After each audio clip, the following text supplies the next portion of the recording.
Monde. Désolé de ces petits problèmes techniques du son, j'espère que ça s'est arrangé. Et donc, désolé d'avoir commencé en retard.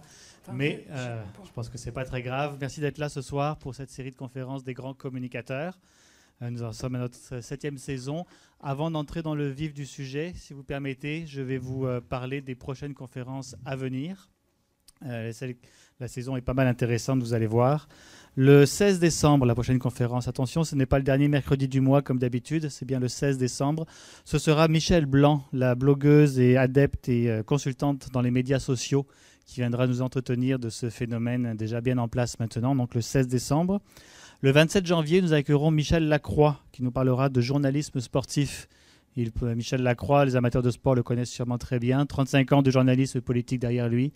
Il est en ce moment à RDS et il sera parmi nous le 27 janvier. Le 24 février, nous parlerons de cybercriminalité. Et notre invité sera M. Frédéric Gaudreau, qui est responsable du Bureau de coordination des enquêtes sur les délits informatiques à la Sûreté du Québec.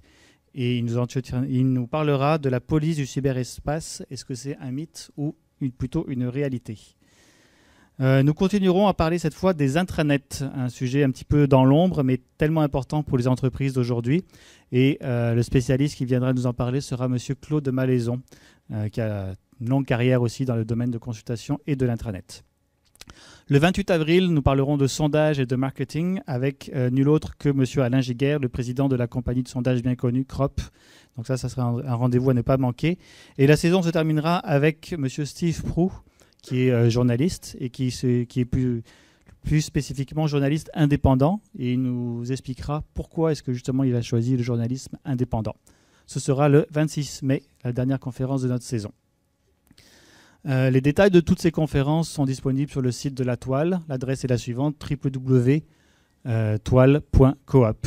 Toutes les conférences aussi seront disponibles là-dessus. Vous pouvez vous inscrire à notre lettre d'envoi aussi sur ce site internet et recevoir aussi l'information sur les nouvelles conférences. La Toile des communicateurs, on est aussi présent maintenant sur les médias sociaux, bien sûr, sur Twitter, Facebook, LinkedIn. Donc différents groupes sont créés. Vous pouvez les rejoindre aussi, on vous y invite bien sûr.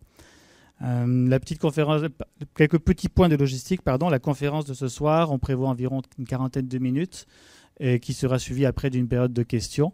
Le tout devrait finir aux alentours de 8h30 environ. Vous avez un questionnaire d'évaluation. Prenez le temps de le remplir. On les ramassera à la fin. On est toujours très friand de vos commentaires et suggestions. Sur le questionnaire, vous pouvez aussi inscrire votre adresse de courriel. Alors faites-le, c'est aussi un autre moyen d'être tenu au courant de nos activités. Et enfin, nous terminerons tout ça par une tradition qui recommence, le traditionnel tirage d'un prix de présence. Ce soir, un prix pas mal intéressant. Restez jusqu'à la fin, ça vaut la peine. Justement, la conférence de ce soir. Notre invitée, Mme Manon Blondin, elle est l'œuvre déjà depuis plusieurs années dans le domaine de la gestion de projet et du changement. Le tout axé sur la communication, le coaching d'affaires et la formation. Elle détient un MBA qu'elle a eu à l'Université de Sherbrooke et aussi elle possède une formation en coaching qu'elle a acquise au CQPNL. Elle a une expérience de plus d'une quinzaine d'années dans le domaine des relations publiques et au fil du temps, elle est devenue vraiment une experte dans le coaching et ce, dans différents secteurs, que ce soit bien entendu les communications, mais également la finance, le commerce, le tourisme et encore d'autres secteurs sûrement que j'en oublie. Alors, s'il vous plaît, si vous voulez bien accueillir avec moi notre conférencière et grande communicatrice de ce soir, Madame Manon Blondin.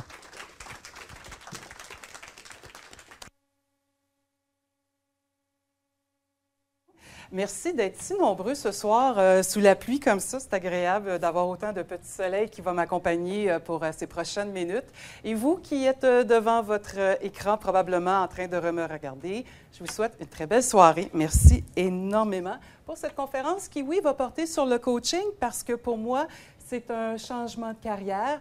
J'ai œuvré pendant près de 15 ans dans le milieu des relations publiques et maintenant, depuis 5 ans, j'ai eu ma certification en coaching et je suis un coach d'affaires certifié, également aussi formatrice et je fais aussi de l'animation. J'ai différents secteurs d'activité, mais j'ai aussi été longtemps sur les bancs d'école, alors ça me fait plaisir de vous accompagner. J'ai appelé ça pour accompagner vos clients. Et d'emblée, j'ai envie de vous dire, vos clients, je l'ai appelé dans une appellation très large parce que c'est autant votre patron qui vient vous voir, vos collègues de travail avec qui vous travaillez, qui viennent vous voir parce qu'ils ont une demande à vous faire. C'est votre comité de projet, c'est les élèves qui vous accompagnent, qui fait de vous votre travail d'équipe et qui vous apportent vos commandes. Alors, c'est avec ça que j'avais envie de travailler. On sait qu'en communication, c'est important d'avoir un angle. Alors, le coaching, c'est très vaste comme domaine. Je suis persuadée que la période de questions va beaucoup être fructueuse. Je sens que je vais me faire challenger sur plusieurs aspects et c'est tant mieux. Mais l'angle ce soir que j'ai envie d'aborder avec vous, c'est surtout en termes de trucs. Vous démontrez que le coaching peut devenir un outil efficace dans le monde des communicateurs pour obtenir des résultats à la hauteur de vos aspirations et celles de vos clients. On se rappelle, clients, c'est tous les gens qui sont là, avec qui vous collaborez. En fait, souvent, les gens ont d'excellentes idées et c'est à vous, communicateurs, d'aller chercher ces idées-là. C'est à vous d'aller chercher le maximum d'informations pour être plus en mesure de répondre à leurs réelles aspirations, à leurs réels besoins. Je dirais toujours que ce n'est pas nécessaire d'être un coach pour être communicateur, mais il faut être un bon communicateur pour être coach. Et c'est avec ça et ces trucs-là que je vais vous proposer ça. Tout simplement, pour les prochaines minutes, ce que je me propose, c'est bien sûr de vous donner une petite définition du coaching et ensuite parler de 4 éléments clés dans le coaching, la B.A.B.A., si on peut dire, suivi de 3 stratégies d'approche. C'est le cadeau que j'avais envie de vous faire, vous proposer des techniques tout simplement pour que vous puissiez être mieux à même de les utiliser pour être en mesure d'épargner du temps, de l'énergie et peut-être de l'argent aussi quelquefois. Et donc, je vais faire aussi le parallèle entre ce qu'est un coach et ce que vous êtes, vous, les communicateurs. Alors, si ça vous convient, je vais tout de suite vous parler de ma motivation. Alors, permettez-moi. Vous avez sûrement entendu cette fameuse chanson « Qu'est-ce qu'on attend pour être heureux » qui a été produite par Ray Ventura et reprise plusieurs fois par Charles Trenet. Pour moi, c'est très, très important. C'est ce qui a justifié mon changement de carrière. Je voulais me rapprocher de la nature humaine. Je voulais que les gens puissent reprendre un peu de leur pouvoir, qu'ils pouvaient aussi être en mesure de mieux se connecter avec la réalité. On ne peut pas nécessairement fermer les endroits où on travaille, on ne peut pas fermer l'école où on est, on ne peut pas, surtout pas mettre nos profs à la porte ou simplement congédier notre patron. Alors nous, qu'est-ce qu'on peut faire dans notre espace de travail? Comment faire pour être plus efficace? Moi, c'est ce que je présente à des clients pour leur amener à trouver des pistes de solutions. Et ça, c'est ce que vous êtes également en mesure de faire, tout simplement en posant les bonnes questions. Donc, c'est de comprendre les attentes de votre client et aussi de communiquer les vôtres, parce qu'il faut aussi respecter ce qu'on est réellement en mesure de faire et non pas vendre du vent. Et tout ça dans le but d'être proactif, parce que oui, communiquer pour communiquer, c'est bien, mais il faut aussi livrer la marchandise. Alors, de quelle façon on peut faire ça, livrer la marchandise? Je vous propose une autre citation qui vient de Joubert. On peut convaincre les autres par divers arguments, mais on ne peut les persuader que de leur propre raison. C'est une citation que j'aime beaucoup. Elle me rapproche par le fait même d'un adage qui disait qu'on peut amener un cheval à l'eau pour boire forcément, mais on ne peut l'obliger à le faire. Ce qui est important quand on est dans le coaching, c'est aussi beaucoup se mettre dans la peau du client. C'est jamais de l'influencer, de le persuader, de le forcer à faire quelque chose qu'il n'est pas prêt à faire. Il faut que ça vienne de lui. Vous, les communicateurs, c'est la même chose. Quand un client arrive avec sa super bonne idée, même si vous êtes un peu rébarbatif au départ, vous dites « Oh, attends, je ne suis pas trop sûr », essayez de vous ouvrir, essayez de comprendre, puis quitte après ça à l'influencer, quitte à l'amener à réfléchir autrement. Et là, vous allez me dire « Ah oui, ça c'est bien, mais comment on fait ça? » Alors, le coaching peut être un aspect et je vous ai proposé une petite définition qui vient de la Société des coachs. Le coaching, c'est ici au Québec très nouveau.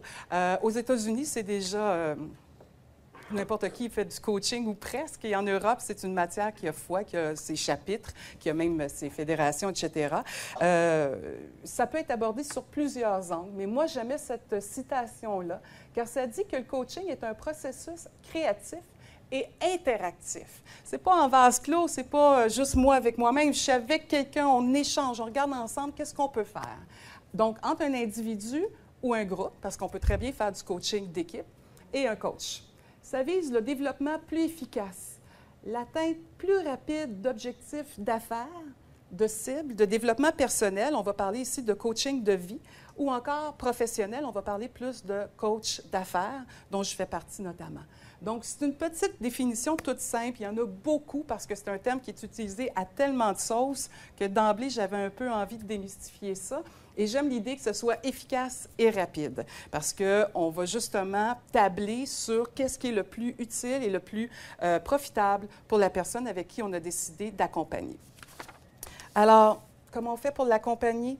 4 petits trucs tout simples que je vais me permettre au cours du reste de la présentation de cette conférence de vous plus élaborer. Alors, évidemment, la première chose, quand je parlais du mode d'ouverture, c'est être dans un mode d'écoute dit authentique. Et quand on écoute bien, qu'on est en mode authentique, on est également en mesure de poser des questions percutantes. On va en voir quelques-unes.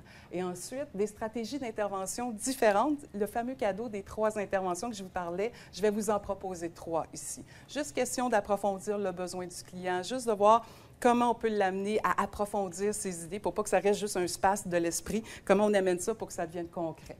Puis bien sûr, j'y crois toujours, le feedback, et je vais vous présenter un feedback autrement.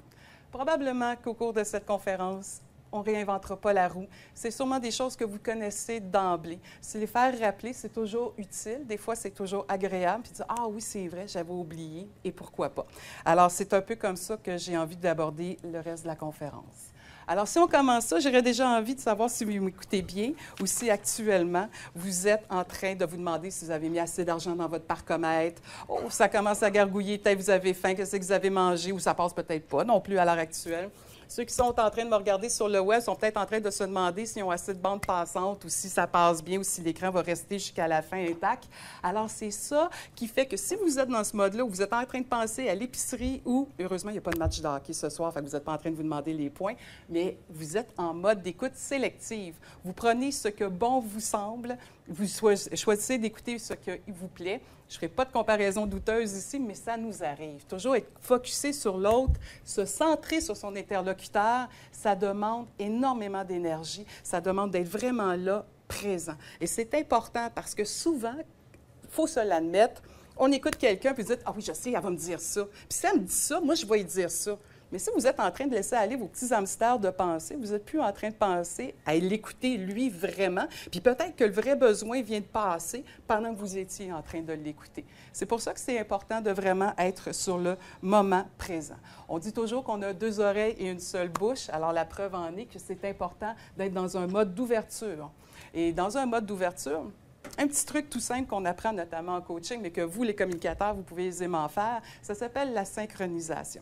Vous avez juste à enligner quelqu'un tout simplement, pas le limiter à outrance, là, mais juste essayer de vous placer dans sa position, essayer de savoir comment il se passe, comment il pense, est-ce qu'il est confortable. Si vous voyez qu'il est déjà sur un gros stress quand il arrive avec sa commande puis que vous vous mettez à parler au même niveau de ton que lui, oh, attention, là, on n'est peut-être pas pour un bel échange puis une belle ouverture.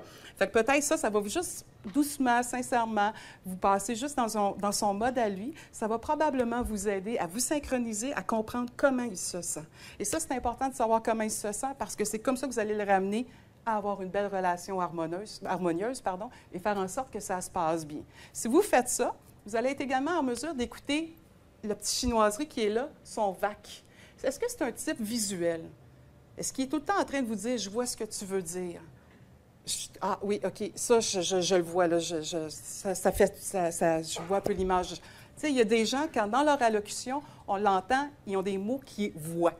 Ça, ce sont des modes visuels, généralement. C'est des gens aussi qui sont très expressifs dans leurs gestes. Vous avez également les auditifs. Alors, ils entendent ce que vous dites. Ils comprennent ce que vous dites. Beaucoup plus réservés dans leurs mouvements, mais ils sont vraiment plus en mode auditif. Donc, essayez d'avoir les mêmes mots qu'eux pour être capable, justement, d'être dans leur langage. La synchronisation, elle n'est pas que physique. Elle est aussi dans le langage, de s'ouvrir, de prendre le temps d'utiliser les mêmes mots. Souvent, quand il y a des conflits qui commencent à émerger, si on dit « je te comprends, tu dis telle chose » et vous reprenez ces mots, ça calme beaucoup, beaucoup les choses parce que justement, la personne a l'impression que vous la comprenez, vous utilisez son langage. Le cas, je suis sûre que vous êtes curieux pour le cas, kinesthésique. Ça passe par les sens. Alors, c'est des gens plus actifs, plus mobiles. Ils voient, ils sont plus, pas qu'ils voient, mais ils sont plus je sens, je ressens. Ça va être plus ce langage-là. Donc, il faut être plus dynamique encore dans votre allocution avec eux. Donc, une synchronisation, ce n'est pas nécessairement à imiter quelqu'un physiquement, mais c'est aussi être à l'ouverture de l'autre et aussi à mesure de pouvoir reprendre ses mots. Donc, ça, si vous êtes à faire ça, vous allez rester dans le moment présent. Vous allez être en mesure de bien entendre ce qui se dit, puis donc de pouvoir mieux répondre à sa demande. Et bien sûr, tout ça, à la fin, quand la personne a tout dit ce qu'elle avait à dire et elle a mis son point, c'est de dire « si je t'ai compris, c'est ça que tu voulais me dire » et de reformuler. Vous savez déjà ce que c'est que de l'écoute active. Je n'ai pas besoin de vous l'exprimer. C'est de redire ce que l'autre a dit exactement. Mais ce n'est pas d'imiter et de répéter mot pour un perroquet. Je sais que dans votre monde de communicateur, vous avez l'art de savoir résumer les choses et de bien reformuler. C'est exactement à ça que votre métier va pouvoir aussi vous aider. Donc, vous me dites, ça, c'est donc l'écoute authentique. Je trouvais ça important de passer par là. Parce que souvent, les gens, dans un monde où on est très, très actif, on n'a pas le temps de prendre le temps d'écouter, ça fait du bien. Et quand on écoute, on est mieux à même de bien faire ce qu'on a à faire, mieux cerner le besoin du client et donc de poser les actions percutantes et intéressantes qui vont être utiles pour faire avancer le projet. Alors, avec ça, bien sûr, vous allez me dire, mais là, il faut poser des questions. C'est important de poser des questions de clarification. Alors ici, vous les connaissez déjà. Questions qui ne tuent pas toujours, hein, quand ce n'est pas dans un terme d'accusation. Vous connaissez ça ici, là. C'est plus dans un terme de clarification. Et les gens aiment clarifier les choses, aiment préciser les choses. C'est très important. Qu'est-ce que tu veux dire quand tu me dis ça? Qu'est-ce que tu entends quand tu me dis ça? Donc, ce n'est pas pour accuser, mais pour comprendre. Forcément, les questions ouvertes sont très porteuses et les questions ouvertes, elles sont essentielles parce qu'à partir de ce moment-là, vous pouvez aller avoir une plus large idée. Si vous voulez savoir si j'ai eu un beau week-end, ne demandez pas « Puis, as-tu eu un beau week-end? » C'est une question fermée. Je vais vous dire « Oui ». Mais si je vous dis « Comment était votre week-end? » Là, je vais avoir beaucoup plus de détails. C'est anodin, c'est des choses qu'on sait tout le temps. Quand je suis en intervention, quand je suis en coaching, je suis obligée de le faire pour aller chercher le maximum d'informations. Et une de mes questions que j'adore, cette question magique, c'est celle que j'appelle « Quoi d'autre? » Quoi d'autre? Souvent, le client a dit « OK, vous avez pris la peine de l'écouter, vous avez posé vos questions de clarification. Merci, ça va bien. Mais quoi d'autre?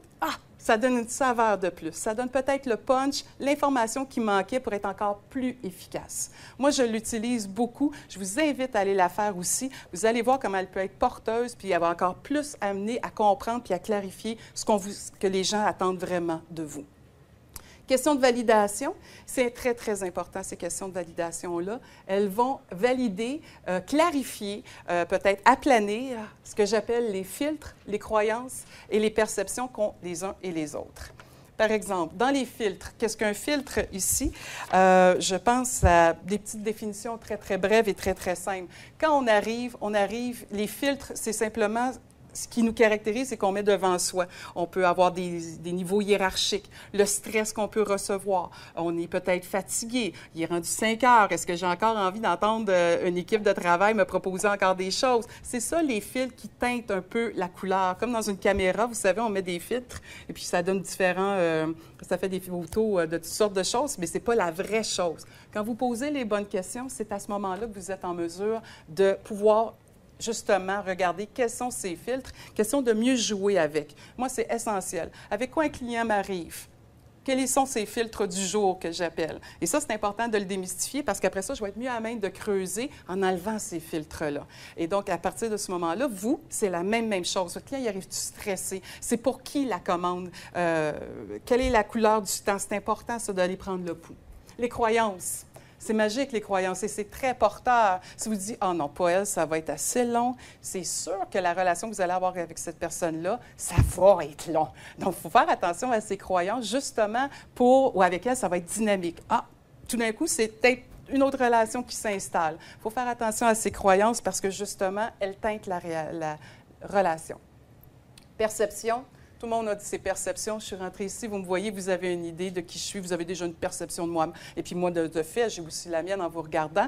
Et puis, je me dis, ça, c'est important parce que pour les gens, une perception, c'est la réalité.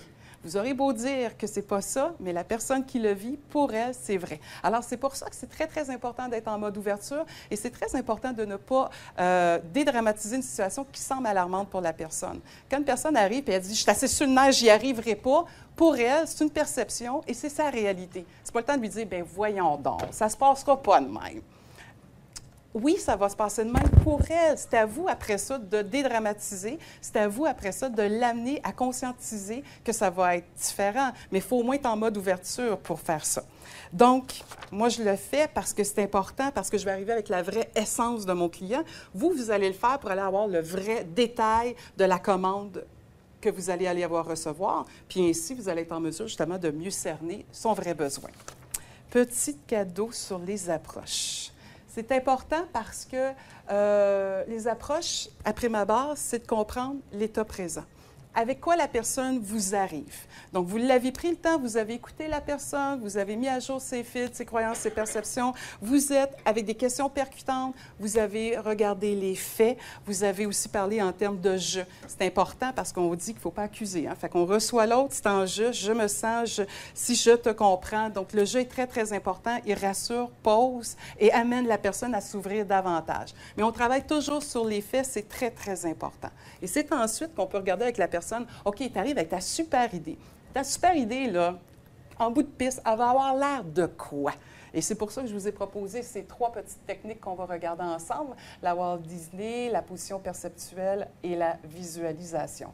Mais c'est important d'amener la personne à triper un peu sur son projet, à vraiment le rendre oomph, parce que c'est comme ça qu'elle va pouvoir apporter ses propres pistes de solutions. Vous vous rappelez la première citation, quand je vous disais, on ne peut pas forcer les gens, il faut que ça vienne d'eux-mêmes. Mais souvent, les gens, quand ils parlent de leurs problèmes, ont souvent une piste de solution. Alors, quand les gens vous approchent, faites la même chose. Percez, mettez à jour. C'est quoi les vraies affaires? C'est quoi les vraies ressources qu'on a pour arriver ensemble à ce projet-là? Et puis, quand tu as ce projet-là, là, wow, ça va avoir l'air de quoi? OK. Et c'est le fun. Quand je vous dis ça va vous sauver du temps, de l'énergie et peut-être de l'argent, c'est parce que cette personne-là est en train de vous parler de la solution ou peut-être de tous les petits détails qu'on a beau penser à tout, c'est le propre des communicateurs, mais avec ça, au moins, vous allez pouvoir aller en chercher encore plus. Alors, c'est très, très viable. Ma préférée, première approche pour clarifier ça. Donc, on a posé les bonnes questions, on a reçu la personne, on l'a écouté dans son besoin, vous y avez posé les bonnes questions, vous savez exactement ce qu'elle veut, vous voulez juste en avoir plus pour être sûr de lui donner, vous savez, le petit service de plus. Vous voulez être proactif, vous voulez vraiment le combler, votre client. Alors, voici une des techniques que j'aime beaucoup, beaucoup. Walt Disney. C'est réellement M. Walt Disney qui l'a créé en plus. C'est une technique que j'aime parce que quand on a un projet, c'est comment le rendre encore plus extraordinaire. C'est vraiment avec ça qu'on travaille. Alors les gens, si vous leur laissez un minimum d'espace, un minimum de temps de se poser dans votre espace, ils peuvent vous raconter des miracles. Eux autres, là, ils rêveurs, ils rêvent à leur projet. Ils en mangent, ils sont heureux. Ah, puis ça va être de même, puis ça va être comme ça. Puis j'aimerais ça aussi qu'il y ait telle affaire. Moi, je le fais quand les clients ne savent pas trop par quel bout prendre leur projet.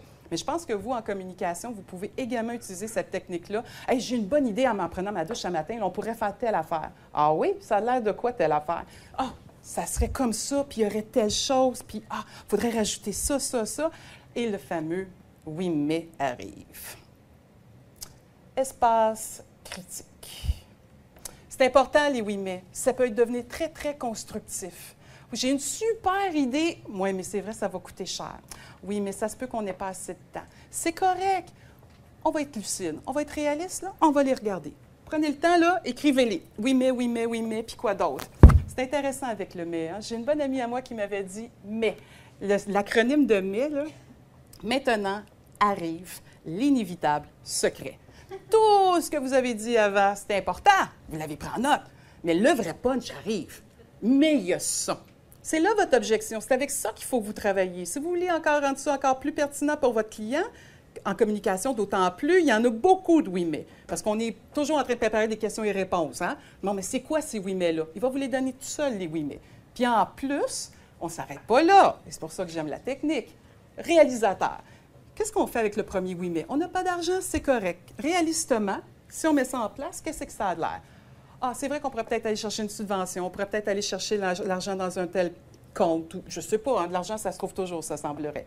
Du temps, ça semblerait aussi que ça se trouve toujours. Laissez votre espace réalisateur, il sait quoi faire. Puis si jamais il ne sait pas quoi faire, ramenez votre personne dans le mode rêveur. Si tout était possible. Et c'est pour ça que j'aime cette technique-là, parce que tout est possible. Et après ça, réalistement, on revient à l'espace critique, on revient à l'espace réalisateur.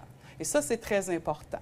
Walt Disney, dans son aspect rêveur, le faisait tellement qu'il avait mis des espaces dédiés à chacune de ces sphères-là. Et l'espace de rêveur, j'ose à peine imaginer comment ça pouvait être flyé comme idée. Mais pensez juste aux agences de publicité, aux nombreuses agences de nouvelles technologies qui ont leur table de billard, de baby-foot. Ils n'ont pas de bureau, ils ont des sofas. Pourquoi vous pensez? Juste pour relaxer, juste pour triper, juste pour se poser, puis avoir des idées. À quelque part, ils ont sûrement créé un espace rêveur pour justement être encore plus prolifique. Je pense aussi que on parle beaucoup des nouvelles tendances dans le marketing avec le web. Je pense que ça aussi, ils ont dû utiliser cette technique-là parce qu'à quelque part, ils ont réinventé la façon de faire du marketing à ce point que toutes les techniques de marketing conventionnelles réclament à haut cri qu'ils existent encore parce que toutes les Twitter, les Facebook, les vidéoconférences, comme on a la chance de faire ce soir, sont là. Et à quelque part, ils ont dû aller à un moment donné dans un espace rêveur. Ils ont dû certainement se dire, oui, mais il y a telle impossibilité. Et ils ont dû se dire, réalistement, il y a encore quelque chose à faire. Moi, quand je suis dans un bureau de coaching, c'est certain que j'utilise cette technique-là justement pour laisser cet espace de création. On est tous des créateurs à quelque part, alors il faut juste se laisser la chance. Vous, quand vous êtes avec votre client qui arrive avec son idée, ou même vous-même, laissez-vous juste triper. On est quasiment à l'aube de Noël. J'étais au restaurant avec ma bonne amie tout à l'heure, puis j'entendais la musique de Noël qui commence. C'est certain qu'il s'en vient de party de Noël. Il va avoir l'air de quoi, votre party de Noël? Ah, ça va être comme ça, puis on va rajouter ci, puis il va y avoir ça, puis ça va être le fun, puis on va faire ça, puis on va faire ça. Puis, ah oui, je vois ça tout de suite. Ouais, mais là, les économiques, on n'aura peut-être pas de salle, hein, on est un peu tard. OK, c'est correct. Qu'est-ce qu'on fait avec la salle? Laissez-vous une chance d'y penser. Voyez-vous, c'est très, très facile à utiliser cette technique-là. Petite technique légère, technique qui est le fun en même temps, puis qui est très, très agréable à exercer, qui n'est pas très compliquée et qui permet aussi de cerner les besoins, les vraies attentes, les vrais désirs de vos clients. Alors ça, pour ça, c'était une des premières approches que j'avais envie de vous proposer à cet effet-là. Une autre, probablement connue, que j'appelle les positions perceptuelles, qui est aussi une très simple petite technique, fort utile.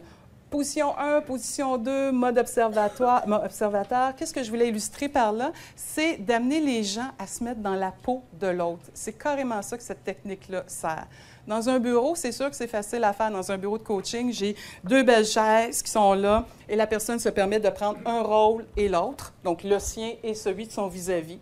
Essaye de synchroniser, vous vous souvenez de la synchronisation, de prendre les mêmes postures, les mêmes tons de voix, juste pour voir comment elle se sent. S'assoit dans cette chaise-là, se dit « Ah ouais, si je dis ça, elle va le recevoir comme ça. » Et puis, après ça, reprendre son siège, modifier son approche. Donc, c'est vraiment des jeux de rôle, comme une pièce de théâtre. Puis des fois, on s'en va en mode observateur pour regarder comment ça se passe.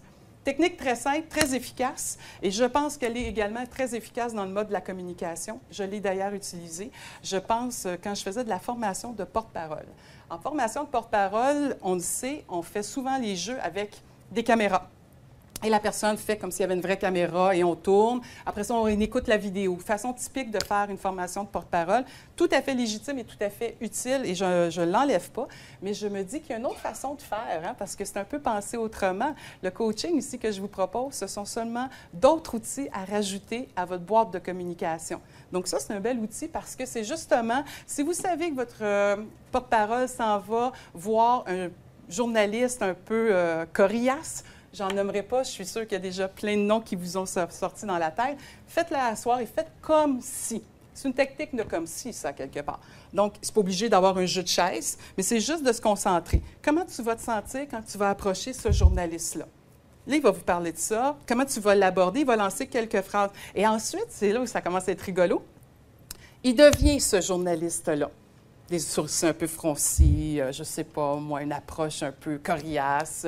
Oh, ce qui est très utile de cette technique-là, qu'on ne voit pas avec une caméra, c'est que le porte-parole en question, parce qu'il prend le rôle de, parce qu'il joue à, il peut vraiment sentir ce qui se passe. Il peut vraiment avoir des idées d'approche. Quand je vous disais tantôt, vos questions et réponses vont se faire tout seul, lui, il va vous dire « Ah oui, c'est vrai, si je fais ça, c'est sûr qu'il va faire ça. » Bingo! C'est à ça qu'elle sert, cette technique-là. Se mettre dans la peau de l'autre, essayer de le comprendre, essayer de voir comment ça se fait, comment je me sens aussi là-dedans, il va-tu recevoir ça bien? Puis on se réajuste, tout simplement. Alors, en mode observateur, on peut aussi analyser tout ça. Donc, ça, c'est quelque chose qui est très, très facile à faire. Je pense aussi à si vous avez des présidents qui doivent aller approcher les employés pour leur annoncer leur prime de fin d'année, on va rester positif, ou juste leur annoncer comment ça s'est passé, leur bilan d'année. C'est aussi une façon d'amener le président à voir et à essayer de penser. Ce que je suis en train de vous dire, c'est que cette position-là, même si je vous ai mis 2 chaises, il peut y avoir plusieurs chaises. C'est de faire des jeux de rôle, c'est de faire des essais, c'est de voir comment la personne peut se sentir là-dedans, comment le message passe, et c'est ça qui est vraiment très, très utile. Vous avez aussi les fameux pitchs. Je sais qu'on en fait de moins en moins, mais ça arrive qu'on présente des pitchs en entreprise. Alors, c'est souvent très, très stressant parce qu'on anticipe beaucoup les choses et on essaie toujours de bien répondre aux besoins. C'est une chose, mais ça se fait dans ce genre de rôle-là. Vous faites votre pitch, après ça, vous essayez de prendre le rôle du conseil qui est en train de vous écouter, si on peut dire. Ah, ça a bien marché, ça a moins bien marché. Donc, c'est d'être capable aussi de jouer des rôles pour mieux sentir comment l'autre pourrait être là-dedans, voir les objections potentielles, voir les bons coups aussi. Ah oui, ça, c'est bon, il ne faut pas que j'oublie de faire ça, ça a bien, je sens que ça va marcher. Et généralement, ça marche assez bien. Une autre technique maintenant, que vous connaissez sûrement, qui est très, très populaire. Je pense à la visualisation. Vancouver 2010, soyez assurés que tous ces athlètes sont sur le mode visualisation à l'heure actuelle. Visualisation, c'est très simple. Ils se voient en train de faire leur performance, leur pirouette, leur acrobatie incroyable. Ils se voient aussi sur le podium en train de gagner la médaille d'or. Alors, c'est vraiment ici la visualisation que je propose. Vous allez dire, ça se fait en communication. C'est sûr qu'il faut que ça se fasse en visualisation. Il faut que ça se fasse pour qu'on voit où ça se passe. Puis à un moment donné, ça se peut que le film, ça passe plus très bien. On essuie, on efface parce que c'est un parcours sans faute. Mais si vous avez fait on efface ici, parce que c'est comme un film Hollywood finalement. Ça finit bien ces films-là. Je ne sais pas comment ils font ça, mais ça finit toujours bien les films d'Hollywood. Fait que vous, c'est vraiment une fin d'Hollywood qu'il faut voir avec votre projet. Alors ça, c'est très important qu'on le projette, qu'on le voit. Alors quand les choses sont plus corsées, quand il y a des projets qui vont demander plus d'enjeux, plus de risques, c'est intéressant ici de regarder puis de voir toutes les possibilités quand ça se passe bien. Et là encore, ça va vous apporter beaucoup, beaucoup de solutions. Ça va permettre d'aplanir le pire et aussi de bien faire un question et réponse. Quand je suis dans un mode de coaching et que je reçois des clients, j'essaie de les amener à visualiser leur projet. Et là, ça leur donne un oomph, ça leur donne une nouvelle motivation. C'est quelque chose qui peut aussi se faire en communication. C'est juste qu'on ne prend pas le temps de dire « Hey, on regarde comment ça se passe et comment ça se passe bien ». Et à partir de ce moment-là, ça permet de soutenir la créativité, ça permet de réduire et de prévenir le stress et l'anxiété. Ah oui, vraiment, j'en veux 2 caisses. Non, mais sérieux, pensez-y. Si vous êtes capable d'avoir une fin hollywoodienne, ça veut dire que vous avez été capable de tout prévoir, de tout voir, puis que tout se passait bien. Ça fait du bien, ça, de voir que ça peut bien marcher. Et généralement, ça marche très bien parce que vous avez tellement passé ce film-là, vous savez quoi faire. Vous savez quand ça arrive le moment de le faire, que ça va bien se faire. Étudiant que vous êtes, vous devez sûrement faire de la visualisation quand vous faites vos examens. Essayez-le. Étudiez aussi, mais faites-le, vous allez voir si ça marche bien. Et c'est la même chose, ça n'enlèvera jamais l'action en arrière. C'est pas dans les airs que ça se passe. Il y a une action qu'il faut qu'il soit pris là. Mais à quelque part, de voir que ça peut bien marcher, c'est aussi très rassurant. Et par le fait même, ça améliore le bien-être. Donc, c'est une question de se projeter, c'est une question de se voir, c'est une question d'atteindre ses objectifs. Et quand on sait que c'est possible, si on est capable de le rendre vivant maintenant, quand ça va se passer dans la vraie vie, ça va être encore plus réel. Des exemples à ça, je pense que des fois, quand on fait des présentations au CA, c'est souvent, ou des comités de projet, c'est souvent très, très stressant. Alors, de voir toutes les objections possibles et qu'on est capable d'y répondre, ça en enlève un gros poids, ça aussi. Alors ça, c'était les 3 techniques que j'avais envie de vous proposer. Donc, je me dis, quelqu'un vient vous voir, il y a une super bonne idée, parfait, vous l'écoutez, vous êtes en mode ouverture, vraiment centré sur le moment présent, vraiment centré sur son besoin à lui. Par la suite, quand ça c'est fait puis qu'il a fini sa phrase avec un point, vous êtes capable de poser des vraies questions qui l'aident, lui, à clarifier ses mandats, mais vous aussi, par le fait même, à clarifier ses besoins puis être capable de bien y répondre. Quand ça c'est fait, après ça, vous pouvez rajouter une touche supplémentaire, une technique de plus qui fait en sorte que ça fait la différence, que vous vous démarquez. Parce que, regardons ça, je n'avais pas pensé à ça, mais c'est vrai que c'est le fun de voir tout le scénario, puis que ça peut être le fun, puis que tout est possible finalement. On peut voir aussi avec les positions, quand on se met dans la place de l'autre. Deuxième belle technique que je vous ai montrée, qui est très agréable à faire aussi, puis qui en même temps permet de voir toutes les possibilités, tous les angles de tous les intervenants avec qui on a affaire dans ce projet-là. Donc déjà là, ça vous démarque, ça fait un outil de plus dans votre boîte. Puis la visualisation, concrètement, ça peut très bien se réaliser aussi. À partir de ce moment-là, quand vous avez reçu votre client, posez les bonnes questions, puis commencez à mettre le projet en place, on peut commencer à parler, à faire du feedback. Et le feedback, c'est essentiel dans la vie. J'espère que vous en faites à tous les jours, ne serait-ce que pour dire à vos équipes « Wow, merci, c'est le fun que tu aies pensé à ça, c'est bien que tu aies fait ça. Ça m'a permis de je ne sais pas quoi, mais ça a fait la différence. » C'est ça, ce feedback-là, dans une société qui va tellement vite, pour laquelle on prend si peu de temps, qui fait toute la différence. Cette petite tape d'épaule, enfin, en bougeant mon micro, je sais, je vais me faire chicaner, je n'aurai pas un bon feedback là-dessus, c'est sûr. Mais c'est pas grave. Je sais qu'il faut le faire, et le faire bien. Je ne réinventerai pas la roue, mais c'est le faire en termes de jeu et en termes de fait. Et c'est ça qui fait la différence, parce que ça permet à l'autre de voir l'impact qu'il a sur vous, et ça permet aussi de voir l'impact que vous avez sur les gens. Et par le fait même, un feedback, ça ne se fait pas juste à la fin, quand tout est fini et qu'il n'y a plus rien à faire. C'est tout au long d'un parcours, c'est tout au long du processus qu'on peut le faire, ce feedback-là. Et c'est ça qui fait que c'est très, très utile à quelque part et très, très valorisant. Par exemple, je pourrais déjà faire un feedback positif à Denis Gilbert, cyberanimateur et en charge des relations médias de la Toile des communicateurs, pour m'avoir invité ce soir. C'est un merveilleux challenge que je suis très contente de réaliser, et ainsi qu'à toute l'équipe technique. Merci. Un autre beau feedback que je pourrais faire, c'est surtout à Nathalie Deschaines, qui est ma sœur de cœur, rédactrice stratégique et aussi conseillère en communication très, très efficace, qui sait m'encourager, m'appuyer dans mes démarches. Alors, sincèrement, ça fait une grande, grande différence dans ma vie professionnelle. Merci. Ça a pris quoi, 30 secondes, faire tout ça? Mais je suis sûre qu'ils sont rouges puis qu'ils veulent rentrer dans le plancher. Hein? C'est ça, oui, c'est ça. Mais il faut savoir reconnaître les bons coups, et quand on les fait, on est aussi mieux en mesure de réajuster le tir. Si vous êtes juste là pour faire des commentaires négatifs, ça va faire un peu que les gens vont être un peu plus rébarbatifs.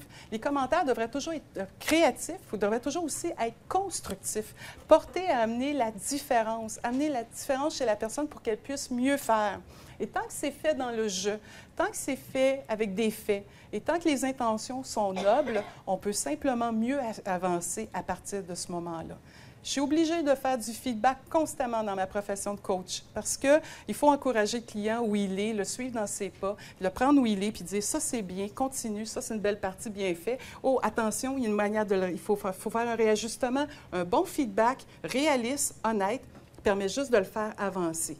C'est la même chose pour vous, les communicateurs. J'ai été 15 ans dans ce métier-là, je le sais. Il faut faire des feedbacks de réalignement. Ça sert à ça aussi. Ça sert aussi à chercher des commentaires, à chercher des appuis, à mieux avancer. Et bien sûr, il restera toujours le feedback de dernière fois, comme vous allez faire quand vous allez remplir le sondage, comme vous allez sûrement faire pendant la période de commentaires et de questions.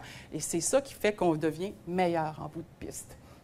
Donc, c'est de reconnaître l'impact qu'une action, une parole, un geste a sur nous, sur l'autre, sur l'équipe. Alors, c'est très, très essentiel. Donc, à partir de ce moment-là, à partir du moment où vous avez fait ces stratégies-là, que vous avez été en mesure d'aller chercher l'information, puis que vous êtes en mesure de mieux vous réaligner avec des feedbacks constructifs, vous êtes en mesure d'être des coachs vous-même. Petit parallèle de ce qu'est un coach et de ce qu'est un communicateur à quelque part. Un coach, ça va vous permettre d'amener à conscientiser votre état. C'est essentiel. Avec quoi, quand je suis dans une pratique de coaching, que je reçois quelqu'un, avec quoi tu arrives? C'est quoi qui se passe de bon?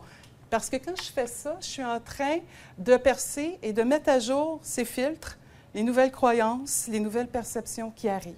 Je suis capable de prendre le pouls de l'état de la personne pour être capable justement de bien cibler mon intervention. Quand vous êtes en communication, c'est la même chose que vous faites. Vous recevez la personne, vous avez déjà une idée si ça va être facile ou pas. Vous avez une idée de ce qu'elle pense, vous avez déjà une idée de son espace de l'esprit. Vous voyez un peu la couleur du temps, si c'est très, très stressé, très, très névralgique ou très cool parce que c'est une idée pour faire avancer un projet. C'est ce qu'on appelle être en mesure de concrétiser un état. Et ensuite, bien, c'est sûr qu'en coaching, il faut mettre en lumière les besoins en tenant compte de ceux des autres. Alors, il vient, il veut quoi? C'est quoi qu'il a besoin aujourd'hui dans le respect de lui-même et de ceux qui les accompagnent? Donc, la personne qui arrive puis vient vous voir a exactement ce projet-là, exactement un besoin, et c'est à vous de le mettre à jour. C'est à vous d'être en mesure aussi de poser des questions percutantes pour être capable de bien cerner ce besoin, pour justement être en mesure de définir l'objectif. D'habitude, en coaching, on a un objectif en gros, un état désiré sublime et total, mais c'est sûr qu'on va le morceler en sous-objectifs. Alors, c'est la même chose. Quand vous faites un projet, vous avez le projet dans sa globalité, mais quand vous voulez le faire, vous allez le morceler et chacun de ces petits morceaux-là va devenir un sous-objectif, si je peux dire. Et donc, après ça, vous amenez à trouver des pistes de solutions. C'est important parce qu'un coach n'est pas là pour vous donner des pistes de solutions. Ce n'est pas lui qui va vous dire « J'entends ce que tu me dis, puis on va faire ça, ça, ça, ça, ça. » Ça ne servira à rien, il ne le fera pas si c'est comme ça. Il faut que l'idée, ça vienne de lui-même. S'il trouve sa solution à lui, puis que vous êtes là ensuite pour l'encourager dans ses premiers pas, ça va être beaucoup plus porteur. Dans mon métier, j'ai longtemps pu le voir puis le conscientiser, cet aspect-là. Et c'est la même chose aussi quand on fait de la communication.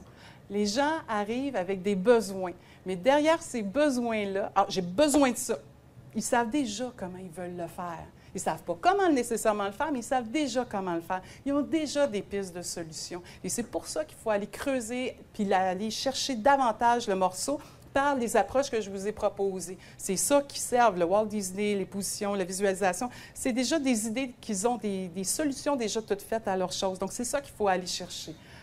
Les encourager dans leur premier pas vers leur réalisation et célébrer leur succès. C'est essentiel. Feedback vient s'appuyer là-dessus. C'est à ça qu'ils servent, justement. Félicitations, c'est bien fait, on est bien parti. Premier objectif, check. On passe au deuxième pour aller atteindre le global que je vous parlais tantôt. Donc, le coaching, c'est une approche qui est basée surtout sur le comment et qui est orientée vers les solutions. Beaucoup de choses dans le coaching. Le coaching est utilisé à bien des choses, mais moi, le coaching que je pratique et que je préconise est basé sur comment qu'on va faire ça et on va s'orienter vers quelle solution qui est la plus optimale, la plus efficace. Et tout ça dans le plaisir parce que moi, je préconise que quand on fait un changement, il faut que ça se fasse dans le plaisir. En communication, c'est la même chose. Il y a tellement de beaux projets dans ce milieu que ça va se faire dans le plaisir. Et le comment, ça, c'est vous les experts. C'est vous qui êtes capables d'aller préconiser ça et orienter solutions grâce aux solutions que, justement, vos clients vous ont apportées. Alors voilà, ça explique le parallèle que je voulais faire, que vous êtes tous, à quelque part, des coachs. Donc, comme je disais au tout début, ça prend de bons communicateurs. On n'est pas obligé d'être coach pour être communicateur, mais on a besoin de bons communicateurs pour être coach. Simplement de nouveaux outils que vous ne saviez peut-être pas, mais que vous avez déjà dans votre coffre à outils. Voilà. Alors, une petite citation encore que j'aime beaucoup, justement pour vous mobiliser à bouger, à agir, à innover, à faire différemment. Tout ce que vous pouvez faire ou rêver de faire, entreprenez-le. L'audace est porteuse de génie, de pouvoir et de magie. C'est très simple. Vous avez tout en main pour réussir dans le métier de la communication. Vous êtes déjà des communicateurs, vous pouvez très bien performer dans votre métier. Ce que je vous ai simplement présenté aujourd'hui, c'est des choses pour faire différemment, faire autrement, et c'est à vous maintenant de faire la différence. Je vous remercie. Merci beaucoup.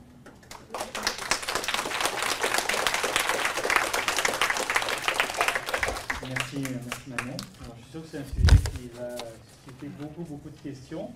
Hein, on va le coller en une période de questions. Tout le monde puisse avoir la chance d'en poser. Je vais vous demander d'être discipliné pour les questions, de me faire signe, je vous passerai le micro et d'attendre vraiment d'avoir le micro afin de parler. Tout ça pour le bénéfice des gens qui nous regardent en ligne et à la télévision aussi. Les gens sur Internet peuvent aussi poser des questions. Je pense que Denis leur a envoyé toute l'information. Alors, qui se lance dans la salle? Ou sur Internet, Denis? Ah, une question dans la salle, voilà. Re-salut. Avec un micro, c'est différent. Oui, très différent. Je voudrais savoir pourquoi un pingouin pour ton logo et ta carte d'affaires? C'est une excellente question. Peut-être ça a une signification pour toi ou... Oh oui, il y en a une. Ça montre le côté curieux et j'aime ça. En communication, nous sommes curieux. Le pingouin, c'est mon animal préféré, d'une part. Mais d'autre part, c'est un animal qui est d'équipe. Et c'est un animal qui est visé sur un seul objectif, la survie de son œuf. Et tant qu'on est orienté vers un objectif, on peut faire beaucoup de choses. De plus, on va se le dire franchement, les pingouins sur de la terre ferme, c'est pas très chic. Mais dans l'eau, ils sont très agiles. Question, il faut juste trouver son propre environnement où on est le mieux pour évoluer. Et voilà pourquoi c'est le pingouin. Puis c'est sympathique. Bon, je vais lancer s'il n'y a pas beaucoup de questions, je vais vous en faire une aussi. Vous avez fait un très bon exemple de coaching positif tantôt. Et comment est-ce qu'on fait si on a de feedback positif, pardon. Si on a un feedback plus négatif à faire, comment est-ce qu'on peut le faire de manière appréciable? Ça demeurera toujours axé sur un jeu, ça demeurera toujours axé sur des faits et ça demeurera toujours avec des solutions qu'on trouve ensemble. Et c'est jamais des choses imposées. Rappelez-vous, la première citation que j'ai faite, c'est « Je vis telle situation quand il se passe ça ». Donc, ce sont des faits. Ça a tel impact sur moi quand ça se passe. Qu'est-ce qu'on peut faire ensemble pour que ça aille mieux? Et si jamais il n'y a pas de « qu'est-ce qu'on peut faire ensemble », comme s'il n'y a pas de questions, bien, on essaie de les chercher puis on essaie d'en proposer comme tu as la gentillesse de faire.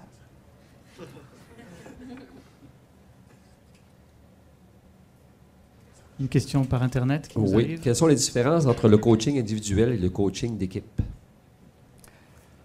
Coaching individuel, ça va être du 1 à 1. Donc, c'est vraiment seulement une seule personne que je coach. Et si j'ai un coaching d'équipe, ça va être minimalement 2 et plus. Ça peut être sur des orientations de projet, sur de la gestion de conflits, sur de la position perceptuelle encore. Une autre question. Quelles sont les différences entre le coaching et la rétroaction? Le coaching et la rétroaction. La rétroaction, j'entends feedback, si vous me permettez l'anglicisme. Et le coaching, bien, c'est toute une question d'approche. Donc, c'est vraiment deux choses très différentes. Mais à l'intérieur du coaching, c'est définitivement certain qu'il faut faire du feedback, de la rétroaction pour être capable de mieux guider le client. Mais le coaching, c'est d'écouter le client, de l'amener à conscientiser ses besoins, puis de le guider à l'intérieur de ça. J'ai vu une main se lever ici. Oui, bonjour, moi c'est Jacques Charret, anciennement étudiant en philosophie à l'UQAM et futur probablement coach. Et je m'intéressais justement à la notion de PNL. Je crois que votre formation en tant que coach était surtout basée sur la PNL. Oui. Est-ce que, comment dire, votre autre bagage, qui vous aide beaucoup dans votre cadre coach, ou c'est simplement l'outil technique, ben pas technique, mais l'outil PNL que vous utilisez quand vous êtes dans un cadre de coaching?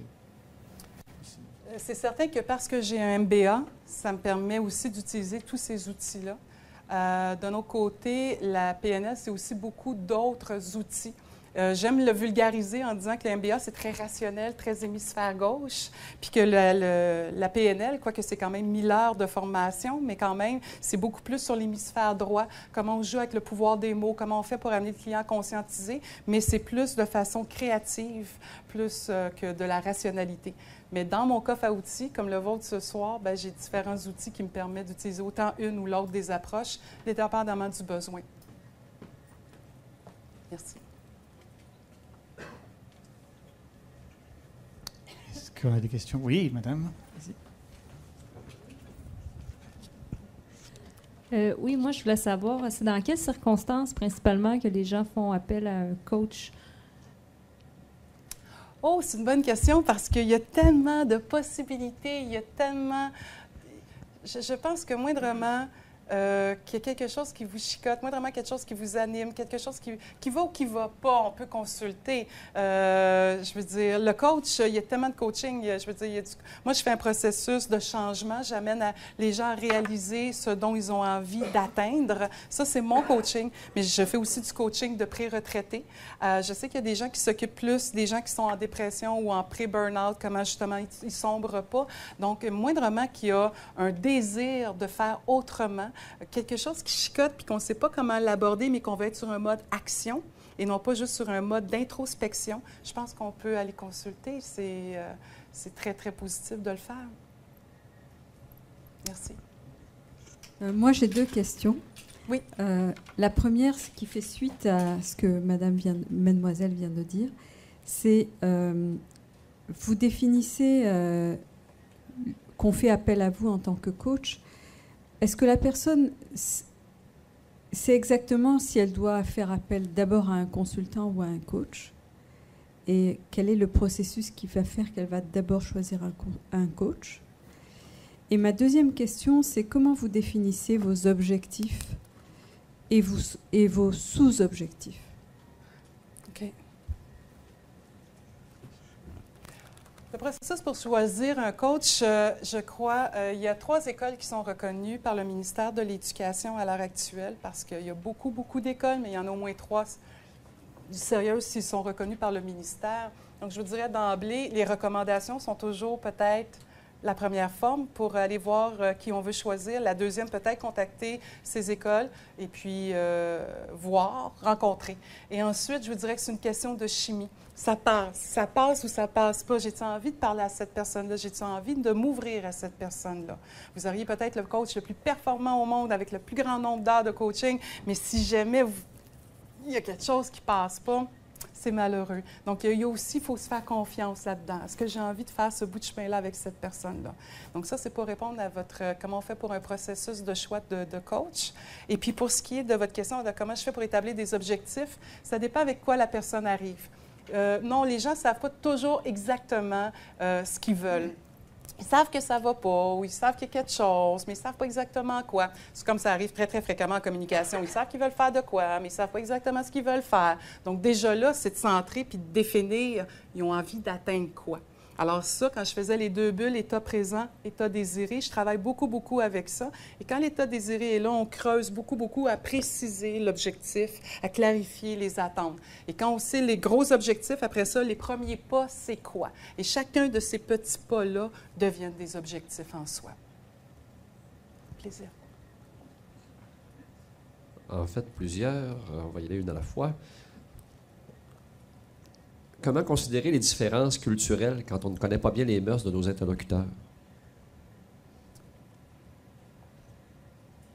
C'est une excellente question et je pense que ça demande toujours une discipline personnelle et professionnelle de s'informer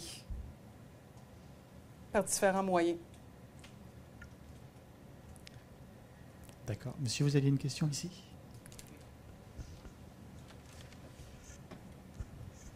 Bonsoir. J'ai la question inverse de madame ici derrière. C'est, au lieu de poser la question comment on choisit son coach, comment ça commence, c'est quand savez-vous qu'il est temps de mettre un terme à la relation de coaching? Quand doit-on tuer l'intervenant? Est-ce que c'est le coach? Est-ce que c'est le coaché? Comment on fait ça?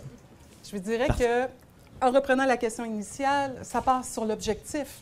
Quand l'objectif est atteint, qu'on a bien cerné l'objectif et qu'on sait. Moi, je sais, vous le savez qu'on l'a atteint, l'objectif. On célèbre un succès et on se reverra sur un autre. Et j'ai beaucoup de clients actuellement que j'ai eu à coacher, qui ont volé de leurs propres ailes un temps et qui sont venus, mais pour autre chose. Mais ils ne m'ont pas tué. Tant mieux. Alors, par Internet, une autre question? J'espère que la suivante ne l'est pas trop. Vous est-il déjà arrivé de refuser de travailler en coaching avec quelqu'un? Si oui, de quelle façon l'avez-vous exprimé auprès de votre client? J'ai pas eu cette... je n'ose pas dire chance, mais j'ai pas eu cette opportunité de refuser un client. Parce que j'ai toujours cru dans les demandes de mes clients. Je croyais qu'ils pouvaient sincèrement réussir. Je pense que ce serait des questions d'éthique ou si ce serait contre mes propres valeurs que je refuserais un client ou si vraiment je suis en toute connaissance de cause, je ne suis pas impliquée, je ne peux pas rien faire pour. Je n'ai pas la science infuse. Il y a des moments dans la vie où même un super-héros ne sait pas tout. Et si je ne serais pas en mesure de l'aider, je référerais. OK. Monsieur avait une question. Bonjour. Est-ce que vous faites une différence entre le coaching et le mentorat? Est-ce que pour vous, il y a une grosse différence ou c'est de la même famille? Non, c'est deux disciplines très, très différentes, selon moi. Un coach, comme je disais tantôt, n'est pas là pour donner des solutions. Il est là davantage pour accompagner, pour guider, en posant des questions efficaces, justement, amener à conscientiser des choses. Et puis après ça, on l'encourage à persévérer à l'intérieur de son cheminement. Un mentorat, pour moi, ça va être tout à fait autre chose. Ce sont comme des guides qui ont vécu ce genre d'expérience. Que je pense, j'ai en tête, par exemple, du mentorat d'affaires. Quand on a des entreprises qui débutent, on a souvent un mentor qui, lui, connaît la chanson, qui a déjà vécu ça, qui est comme un guide, un ange qui vous accompagne à l'intérieur de ça. Donc, pour moi, c'est deux disciplines tout à fait différentes à partir de ce moment-là. Une question qui va peut-être recouper celle de monsieur. Est-ce qu'enseigner et coacher, est-ce qu'il y a une frontière entre les deux? Pardon? Entre enseigner et coacher, est-ce qu'il y a une frontière entre les deux? Entre enseigner et coacher? Ça dépend, c'est quoi le type d'enseignement qu'on fait. Quand je donne de la formation en entreprise, je fais beaucoup d'interventions et ça me demande de coacher sans que ça paraisse nécessairement parce que je pose des questions, j'essaie de trouver des pistes d'éclairage pour les faire cheminer à l'intérieur de ça. Donc oui, il y a une frontière, c'est deux mondes très, très différents, mais il y a moyen d'amener du coaching dans l'enseignement, puis un peu d'enseignement dans le coaching. Une autre question, si je peux me permettre. Y a-t-il des situations qui ne se prêtent pas à des activités de coaching? Peut-être. J'en connais pas actuellement. C'est possible. Alors, est-ce que nous avons encore des questions pour notre conférencière? Pas de bras qui se lèvent. Est-ce que ça veut dire que c'est sur Internet non plus? Eh bien, alors, merci beaucoup. Hein? C'était très intéressant. Merci.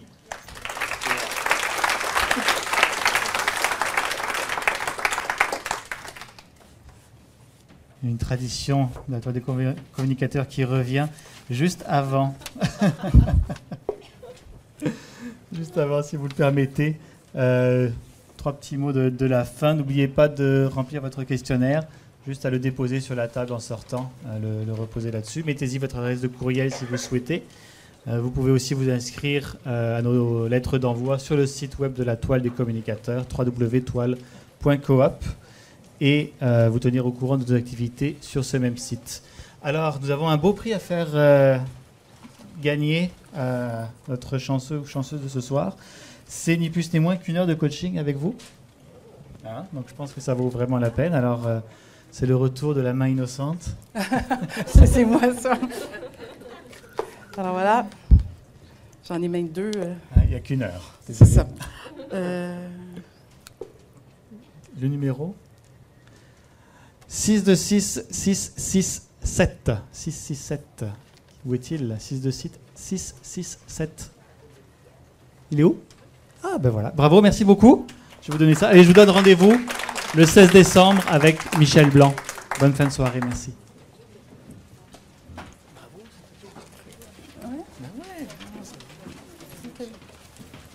Mets-moi ça sur mute, s'il te plaît. C'est pas moi qui le fais. OK.